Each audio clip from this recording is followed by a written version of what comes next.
দুর্বলের দরবার বেশি। আসসালামু আলাইকুম সবাইকে। বলবো কিছু বাস্তব কথা। মোটা কাপড় আর মোটা চাল, এটাই জীবনের যখন চাওয়া, যদিও চাওয়াটা আমার ছিল না বা অনেক মেয়েরই এটা চাওয়া থাকে না।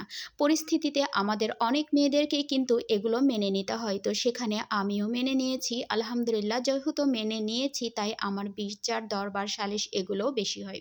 শাশুড়ি আমাকে বলল বাসায় মেহমান আসবে, যেহেতু বাসায় মেহমান আসবে তার মানে মেহমানদের একটা রান্নাবাড়ি থাকে, রান্নাবাড়ি শেষ করে বাসারও একটা পরিপাটি গোছগাছ থাকে।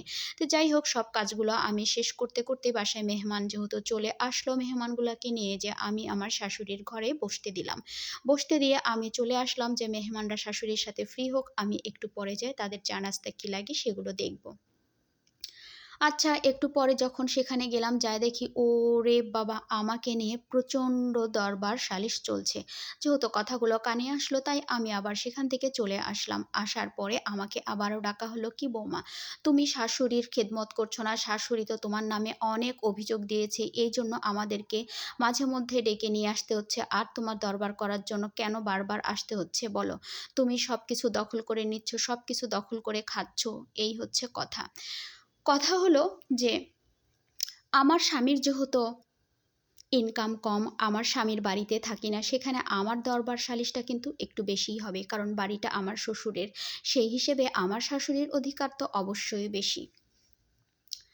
তো আমি আর কি বলবো, ওনারা গুরুজন যেহেতু আমার বিচার করতে এসেছেন, তে আমি আমার উপস্থিত কথাতেই বললাম যে আপনারা আমার বিচার করতে এসেছেন, আর সেই উছিলাতে আমি আপনাদেরকে যেহেতু রান্না করে খাওয়াচ্ছি, এটাই আলহামদুলিল্লাহ আমি অনেক খুশি হয়েছি। আল্লাহ এরকমই করুক যে আপনারা আরও আসেন আমার বিচার করার উছিলাতে, আর আমি আপনাদেরকে রান্না করে খাওয়াবো, এতে আমি অনেক খুশি হব।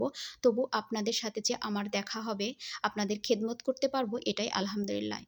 তারপরে কিছুক্ষণ এসে দেখি আমার ছেলে গোমরা মুখে ঘরে বসে আছে মোবাইল নিয়ে। তো ছেলেকে দেখে আমিও আবার চলে গেলাম, মনের দুঃখে বারান্দাতে এসলাম।